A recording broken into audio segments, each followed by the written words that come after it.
راستے میں سندری غلام سے کہتی ہے کہ اگر محبت سچی ہے تو فوراً نکاح کر لیتے ہیں۔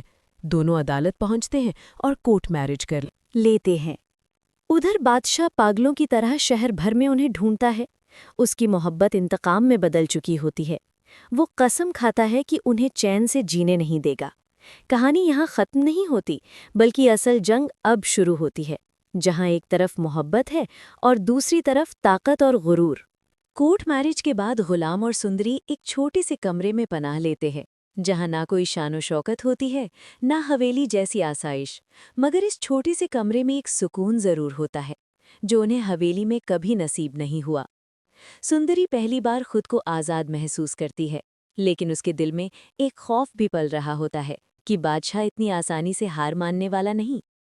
غلام اسے دلاسا دیتا ہے کہ اب وہ اس کا شوہر ہے اور ہر حال میں اس کی حفاظت کرے گا۔ دونوں نئے خواب سجاتے ہیں، ایک سادہ سی زندگی کے، جہاں محبت ہی سب سے بڑی دولت ہو۔ دوسری طرف بادشاہ کا غصہ دن بدن بڑھتا جا رہا ہوتا ہے۔ وہ اپنے آدمیوں کو ہر گلی ہر محلے میں بھیج دیتا ہے۔ اس کی آنکھوں میں محبت کی جگہ انتقام کی آگ جل رہی ہوتی ہے۔ وہ خود سے کہتا ہے کہ اگر سندری میری نہیں ہو سکی تو کسی اور کی بھی نہیں ہوگی۔ اس کے گھر والے اسے سمجھانے کی کوشش کرتے ہیں، مگر وہ کسی کی نہیں سنتا۔ اس کے لیے یہ صرف محبت کا نہیں بلکہ انا کے مسئلہ بن چکا ہوتا ہے۔ حویلی میں خورشید بی بی ہر لمحہ اپنی بیٹی کے لیے دعاگو رہتی ہیں۔ وہ جانتی ہیں کہ باہر کی دنیا اتنی آسان نہیں۔ جاندار اب بھی غصے سے بھرا بیٹھا ہوتا ہے، کیونکہ اس کے غرور کو سب کے سامنے ٹھیس پہنچی ہے۔ وہ کہتا ہے کہ غلام کو اس حرکت کی سزا ضرور ملے گی۔ حویلی کی فضا ایک بار پھر سازشوں سے بھر جاتی ہے اور لگتا ہے جیسے کوئی طوفان آنے والا ہو۔ ایک رات جب غلام کام سے واپس آ رہا ہوتا ہے تو اسے محسوس ہوتا ہے کہ کوئی اس کا پیچھا کر رہا ہے۔ وہ تیز قدموں سے چلنے لگتا ہے، مگر اچانک چند آدمی اس پر حملہ کر دیتے ہیں۔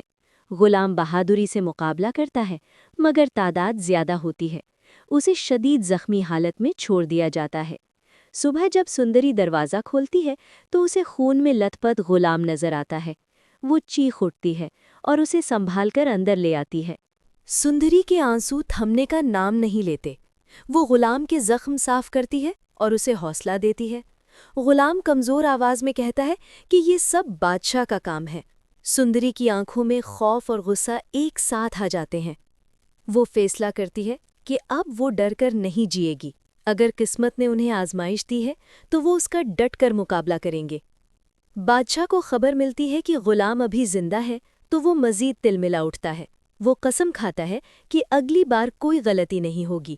اس کے دوست اسے مشورہ دیتے ہیں کہ معاملہ ختم کر دو، مگر وہ ضد پر اڑا رہتا ہے۔ اس کے دل میں ایک عجیب سا خالی پن بھی ہوتا ہے، جیسے وہ خود بھی جانتا ہو کہ وہ غلط کر رہا ہے، مگر انا اسے پیچھے ہٹنے نہیں دیتی۔ ادھر غلام صحت یاب ہونے لگتا ہے۔ وہ سندری سے کہتا ہے کہ شاید انہیں یہ شہر چھوڑ دینا چاہیے۔ سندری پہلے ہچکچاتی ہے کیونکہ وہ اپنی ماں کو چھوڑ کر نہیں جانا چاہتی، مگر پھر حالات کو دیکھ کر راضی ہو جاتی ہے۔ دونوں ایک نئے شہر میں نئی زندگی شروع کرنے کا ارادہ کرتے ہیں۔ وہ امید کرتے ہیں کہ شاید فاصلے نفرت کی آگ کو ٹھنڈا کر دیں، لیکن قسمت کو کچھ اور منظور ہوتا ہے۔ جب وہ شہر چھوڑنے کی تیاری کر رہے ہوتے ہیں تو اچانک دروازے پر زوردار دستک ہوتی ہے۔ سندری گھبرا جاتی ہے اور غلام اسے پیچھے ہٹنے کا اشارہ کرتا ہے۔ دروازہ کھلتے ہی سامنے بادشاہ کھڑا ہوتا ہے، آنکھوں میں وہی انتقام کی چمک۔ فضا ایک بار پھر سنجیدہ ہو جاتی ہے اور یوں لگتا ہے جیسے آخری فیصلہ ہونے والا ہو۔ بادشاہ غلام کو للکارتا ہے اور کہتا ہے کہ آج یا تو وہ زندہ رہے گا یا غلام۔ سندری دونوں کے درمیان آ جاتی ہے اور چیخ کر کہتی ہے کہ محبت کو خون سے نہیں جیتا جا سکتا۔ اس کی آواز میں ایسا درد ہوتا ہے کہ لمحہ بھر کو سب خاموش ہو جاتے ہیں۔ غلام بھی کہتا ہے کہ اگر میرا مرنا ہی اس کا حل ہے تو میں تیار ہوں، مگر سندری کو نقصان نہ پہنچانا۔ یہ الفاظ سن کر بادشاہ کے اندر کی انسانیت لمحہ بھر کو جاگ اٹھتی ہے۔ اسے یاد آتا ہے کہ وہ کبھی سچا عاشق تھا، ظالم نہیں۔ اس کی آنکھوں میں نمی آ جاتی ہے۔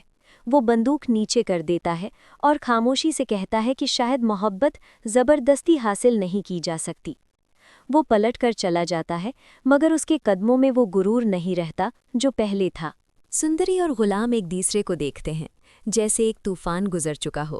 وہ جانتے ہیں کہ آزمائشیں ابھی ختم نہیں ہوئی، مگر آج انہوں نے سب سے بڑی جنگ جیت لی ہے۔ خورشید بیوی کو جب یہ خبر ملتی ہے تو وہ سجدہ شکر ادا کرتی ہیں۔ جاندار بھی پہلی بار خاموش ہو جاتا ہے، شاید اسے بھی احساس ہو جاتا ہے کہ محبت کو قید نہیں کیا جا سکتا۔ کہانی یہاں ایک نئے موڑ پر آ کر ٹھہرتی ہے۔ محبت، غرور، انتقام اور قربانی کے اس سفر نے سب کو بدل دیا ہے۔ غلام اور سندری اب ایک نئی صبح کی طرف قدم بڑھا رہے ہیں، جہاں ماضی کے سائے تو ہوں گے مگر امید کی روشنی بھی ساتھ ہوگی۔ سوال یہ ہے کہ کیا واقعی ان کی زندگی سکون سے گزرے گی یا تقدیر پھر کوئی نیا امتحان لے گی؟ یہ راز آنے والے وقت میں کھلے گا۔ رات گزر چکی ہوتی ہے مگر اس رات نے سب کچھ بدل دیا ہوتا ہے۔ غلام اور سندری ایک دوسرے کا ہاتھ مضبوطی سے تھامے کھڑے ہوتے ہیں، جیسے خوف کو پیچھے چھوڑ آئے ہوں۔ محبت نے آج انا کو شکست دے دی، نفرت کو خاموش کر دیا اور ایک نئی امید کو جنم دیا۔ مگر کیا واقعی کہانی یہیں ختم ہو جاتی ہے؟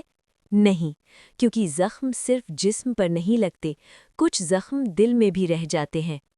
بادشاہ دور جا تو چکا ہے مگر اس کی آنکھوں کی نمی بتا رہی تھی کہ وہ اندر سے ٹوٹ چکا ہے۔ کیا وہ واقعی بدل گیا ہے یا یہ خاموشی کسی نئے طوفان کا پیش خیمہ ہے؟ حویلی میں جاندار کی خاموشی بھی سوال بن چکی ہے۔ کیا وہ اپنی ہار قبول کر لے گا یا غلام سے بدلہ لینے کے لیے کوئی نیا کھیل رچے گا؟ سندری اپنی ماں خورشید کے گلے لگتی ہے تو برسوں کی جدائی کے آنسو بہنے لگتے ہیں، مگر قسمت کی کتاب ابھی بند نہیں ہوئی، کیونکہ محبت کا سفر آسان نہیں ہوتا، اس میں امتحان بھی آتے ہیں اور قربانیاں بھی۔ غلام نے آج ہمت دکھائی ہے، مگر کیا وہ ہر آزمائش میں اتنا ہی مضبوط رہ پائے گا؟ دوستو، اگر آپ جاننا چاہتے ہیں کہ آگے کیا ہوگا، کیا بادشاہ واقعی پیچھے ہٹ گیا ہے؟ کیا غلام اور سندری کی نئی زندگی سکون سے شروع ہو پائے گی یا تقدیر ایک بار پھر ان کے دروازے پر دستک دے گی؟ تو جڑے رہیے اناویہ ٹی وی ڈرامہ کے ساتھ، کیونکہ یہاں ہم آپ کے لیے لاتے ہیں ہر ڈرامے کی مکمل کہانی، جذباتی تجزیہ اور زبردست پریڈکشنز۔ ویڈیو کو لائک، شیئر اور سبسکرائب کرنا مت بھولیے گا، کیونکہ اگلا موڑ آپ کو حیران کر دے گا۔